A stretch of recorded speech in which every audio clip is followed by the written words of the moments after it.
À 30 km de Toulouse, Garrigues, une petite commune rurale de 230 habitants.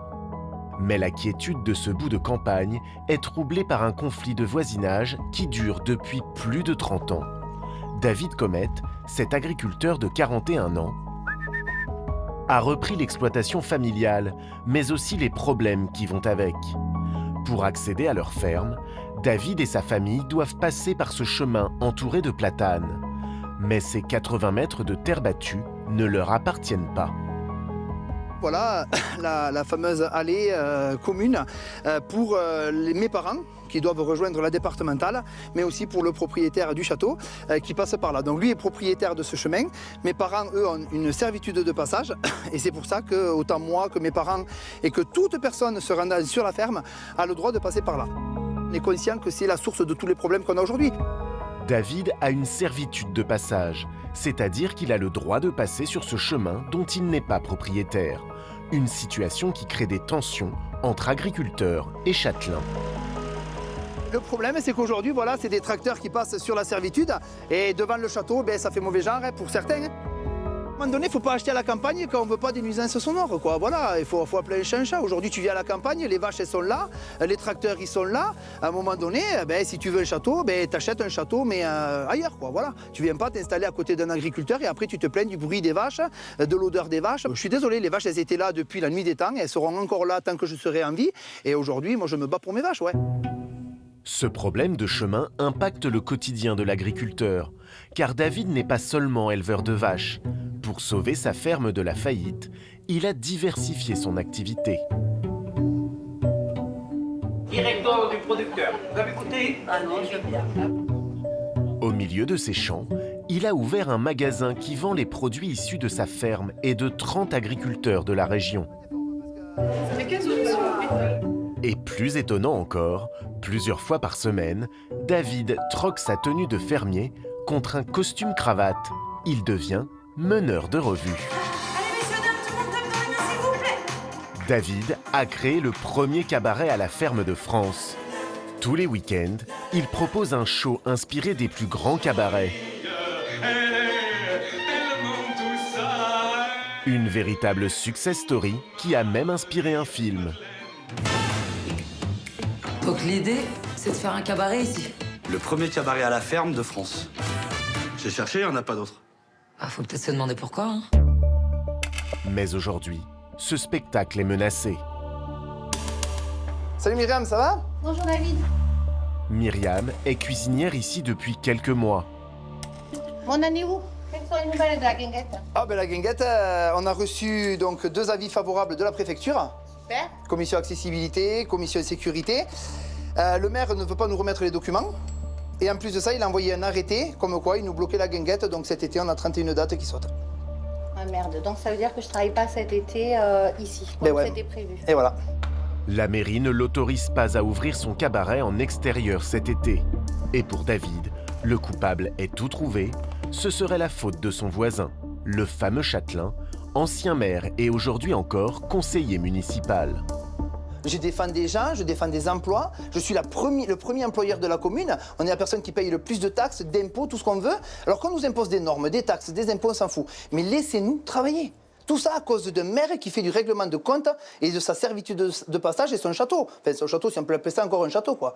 Parce qu'à un moment donné, voilà, il règle des problèmes personnels avec ma famille, alors que derrière, il y a des emplois en jeu. Alors quand je dis des emplois, c'est des emplois et c'est toute une économie locale. Les personnes qui devaient venir cet été, il y en avait pour certains qui avaient réservé des hôtels. Eux, ils sont pas là ce soir pour témoigner. Il y a des hôtels, des chambres d'hôtes, des Airbnb qui ont dû annuler les réservations à cause de l'arrêté du maire. Pour Myriam, comme pour 10 autres employés, c'est la douche froide. Ils se retrouvent au chômage.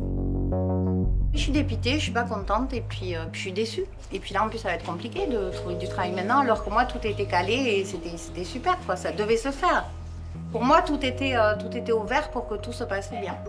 Cela fait 10 ans que David ouvre son cabaret en extérieur l'été, à quelques mètres de l'enceinte du château.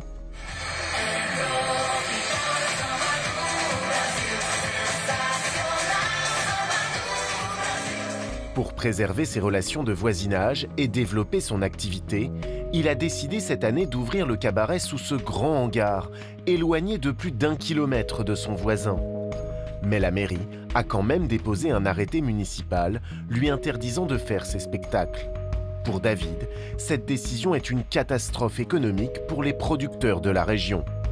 Hola, Fabrice. Ah, Véro, ça va? Justement, ce soir-là, Thierry, producteur de fromage, est lui aussi dépité. Pour nous, c'est des fromages qu'on ne pourra pas lui vendre. C'est aussi le cas de tous les producteurs de charcuterie, de viande, enfin, de tous les gens qui travaillent avec le cabaret, qui fournissent les bons plats, les bons ingrédients. C'est quand même une économie qu'on essaye d'étrangler un petit peu. Sur les 30 producteurs, moi, il y en a certains, ils sont au RSA. Il y en a certains, ils ont 600 € par mois. Et aujourd'hui, ces gens-là, à cause d'un maire qui signe un arrêté, on les met encore en difficulté financière. Il y a certaines personnes avec qui on fait plus de 40% du chiffre d'affaires. Moi, dans 4 mois, rien ne me dit qu'ils vont avoir la corde au cou. Hein. Si demain, il y a un mort à Garrigue à cause du maire, il va y avoir aussi des morts de l'autre côté, je peux vous le dire. Mais David n'a pas dit son dernier mot. Et ce soir, il a un gros coup à jouer. Il attend des clients très spéciaux. Allez-y, là, ouais, c'est tout le long, là. 50 sénateurs à la retraite ont réservé ce soir. Et bonjour. Pour David, c'est une occasion en or pour plaider sa cause. J'ai fait une présentation dans le bus de toi, super. de ton activité, Super. de quelques peut-être difficultés que tu as pu avoir, Bien sûr. mais le courage que tu as pour toujours avancer. La solution à son conflit de voisinage viendra peut-être de ces sénateurs. Ils ont encore beaucoup de contacts au sein des administrations dans toute la France. La Bretagne. La Bretagne, ce soir. Le département de l'Aisne. L'Aisne. Bonjour, le Rhône. Bonjour. Les Côtes d'Armor. Les Côtes d'Armor. Ah oui, joli, joli. David va être aux petits soins avec ses prestigieux clients toute la soirée. Ça va, tout se passe bien, messieurs, dames? Eh bien oui, monsieur. Est-ce que le repas était à la hauteur de vos attentes? Ah, plus que ça. Ah, plus que ça me fait plaisir, là. Voilà. Voilà, donc moi je passe vous refaire un petit coucou pour savoir si tout se passe bien. Très bien. Ça passe bien. Voilà. Excellent. C'était excellent. Ah, bon, parce que c'est fait avec des produits de la ferme et des producteurs. Hein. Bon, eh bien, je vous souhaite... Il vient d'à côté. Ah oui, le foie gras, il vient des canards de la Montagne Noire, qui est un producteur qui est médaillé au Salon de l'Agriculture à Paris. Moi, je suis landaise. Landaise, oula, une landaise qui me dit que le foie gras est bon. Il était... Voilà, je vous le dis. Ah là... Il était préparé impeccable. Le plan de l'agriculteur se déroule sans accroc. Alors, avant de laisser les danseuses s'emparer de la scène, il se lance et prend le micro.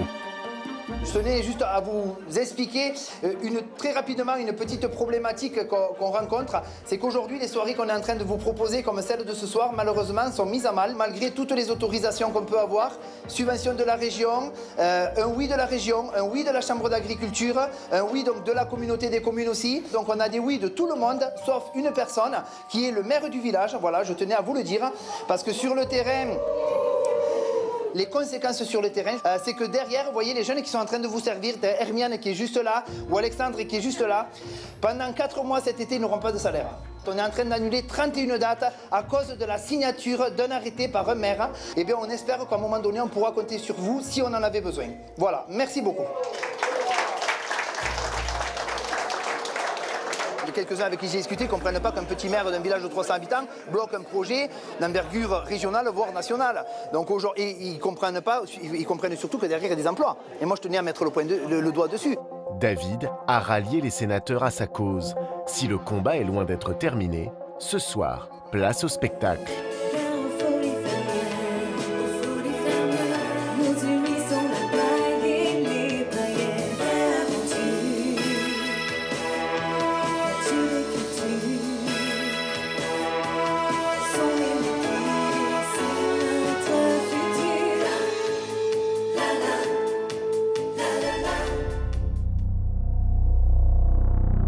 Le lendemain, David décide de se rendre à la mairie pour obtenir les documents qui expliqueraient en quoi son activité poserait problème.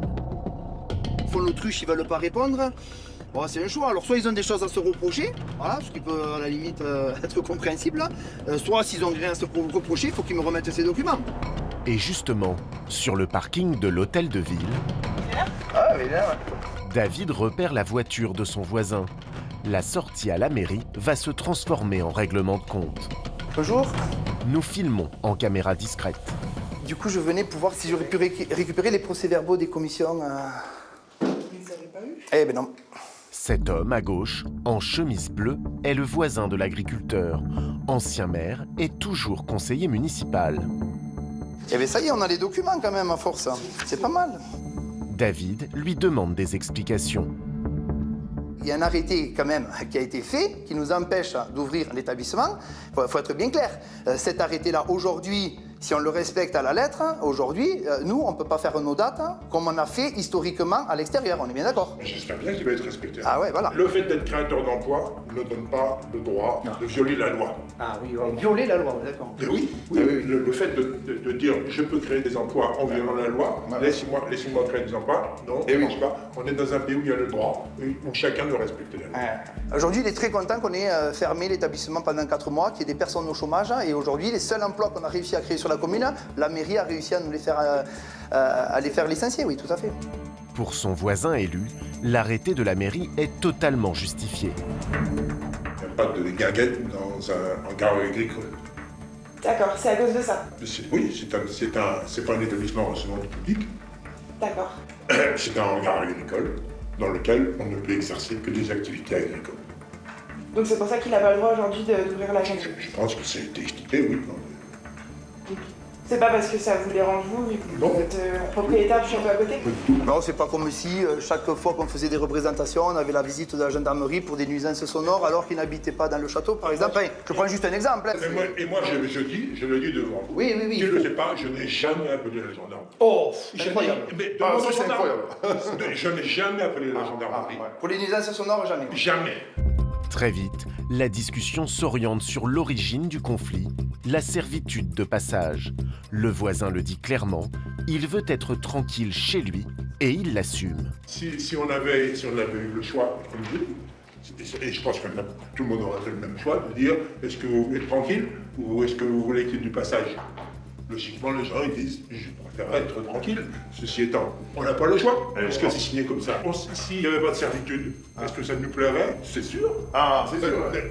Mais c'est quand même pas. Non, mais c'est pas le cas. Eh oui, mais quand vous nous avez dit qu'il fallait plus qu'on passe avec le tracto-train, qu'il fallait plus qu'on passe avec les bus sur la servitude de passage, vous l'avez jamais dit? Mais les tracteurs, ils passent tous les jours. Ah oui. Sauf le jour où vous nous avez mis des palettes avec des pointes pour éviter qu'on passe avec 2 cordeaux pour nous dire qu'il ne faut pas dépasser. Il n'y a jamais eu de palette pour empêcher de passer. Ah, il n'y a jamais eu de palette pour empêcher de passer. Le voisin dit ne jamais avoir déposé des palettes sur le droit de passage, mais David lui rafraîchit la mémoire. Mais c'est des photos, monsieur, c'est incontestable. C'est des photos avec des palettes qui ont été mises et 2 cordeaux pour nous dire que vous ne passez plus maintenant ici. David est persuadé que son voisin utilise ses relations à la mairie pour régler ses problèmes personnels. Depuis, les 2 hommes sont en procès. Je pense que c'était très facile de dire que la décision de la mairie était prise pour mon intérêt personnel. C'était un argument de son avocat pour essayer de gagner au tribunal. Mais le tribunal n'a pas retenu cette idée-là. Et même la décision de la cour d'appel a été de dire qu'il n'y a pas eu de prise illégale d'intérêt. Maintenant, le tribunal correctionnel va se prononcer là-dessus. Je suis parfaitement serein sur ce sujet. Monsieur Comet cherche à créer l'incident et à monter en épingle pour essayer de démontrer que je suis contre lui. J'ai pas d'hostilité à l'égard de Monsieur Comet. David, lui, ne compte pas baisser les bras. Pour son projet, il a beaucoup investi. La fusion de ces 2 bâtiments, de la boutique des producteurs et du cabaret à la ferme, elle va se faire ici, en un seul bâtiment, où c'est que du coup on aura les deux ensemble, parce que ça a été le projet soutenu par la région. Et donc aujourd'hui, on doit présenter un petit peu les résultats de ceux sur lesquels on a été lauréat et reconnu start-up agricole de la région. Mais ce bâtiment agricole pourra-t-il avoir les autorisations nécessaires pour accueillir du public? Le voisin déposera-t-il un recours sur ce nouveau bâtiment? Beaucoup de questions sont encore en suspens. Pendant notre tournage, l'agriculteur reçoit une visite à laquelle il commence à être habitué. Ce qu'il y a, c'est qu'après, pendant la période... Alors attends, parce que peut-être, je pense qu'il y a des personnes qui veulent nous voir là. Effectivement, Bonjour. en pleine interview, les gendarmes arrivent. Je ne connais pas encore. Alors dites-moi, qu'est-ce qui s'est passé? Qu'est-ce qui s'est passé? Ouais, C'est-à-dire? au niveau de la mairie. On est allé à la mairie. Racontez-moi. On est allé à la mairie, sur demande de la préfecture, récupérer des documents qui ne nous avaient pas été remis. D'accord. Donc je suis allé à la mairie, je demandais les documents, ils me les ont remis. D'accord. Qu'est-ce que je peux dire de plus? Enfin, je sais pas, c'est... Non, non, mais monsieur, moi je suis là pour savoir ce qui s'est passé. Juste... Mais pourquoi? Parce qu'il y a eu un problème? Enfin, Ben, nous on a été appelés. D'accord. C'était juste voilà, parce que ça a un petit peu crié apparemment, ça a été un petit peu... Ouais, excusez-moi, je parle fort. C'est vrai que de nature... C'est pas grave, monsieur. Il n'y a pas de souci. Moi, c'est pas d'agression, c'est pas d'insulte. Mon travail s'arrête là. Moi, Ben, je suis là pour vérifier que tout le monde soit en sécurité. D'accord. Et qu'il n'y ait pas eu de soucis en plus. David est estomaqué par cette visite impromptue. Selon lui, ce serait encore un mauvais coup de son voisin. Aujourd'hui, avoir des gendarmes qui viennent me voir parce que j'ai pas le droit d'ouvrir ma guinguette, je pense qu'on est au fond du trou. Ça montre vraiment la réponse de la mairie. Aujourd'hui, tu peux pas ouvrir, on t'envoie quand même les gendarmes parce qu'on s'est senti menacé à la mairie, parce que David, il parle fort, il parle avec les bras. Mais désolé, je suis d'origine italienne, je l'assume et j'en suis très fier. Voilà. Donc bon, c'est comme ça, mais... je pense que ça traduit beaucoup de choses et ça traduit beaucoup au niveau de l'état d'esprit en plus et l'ambiance qu'il y a au niveau de cette commune. Mais David ne compte pas se laisser démoraliser. Pour oublier ses problèmes de voisinage, il a un remède bien à lui. Attention Jojo là! C'est là-bas! Moi quand je viens vraiment, que je passe beaucoup de temps avec les vaches, hein, c'est la meilleure des thérapies. Voilà, on appelle ça la thérapie animale même, certains me l'ont dit des fois les clients. On évacue un peu tout le stress que nous fait monter le voisin là, et ça nous permet vraiment de retrouver ce contact avec la nature. À ce jour, David attend toujours la décision du tribunal et souhaite déposer un nouveau permis de construire pour que la mairie accepte enfin que le spectacle continue sous ce nouveau hangar.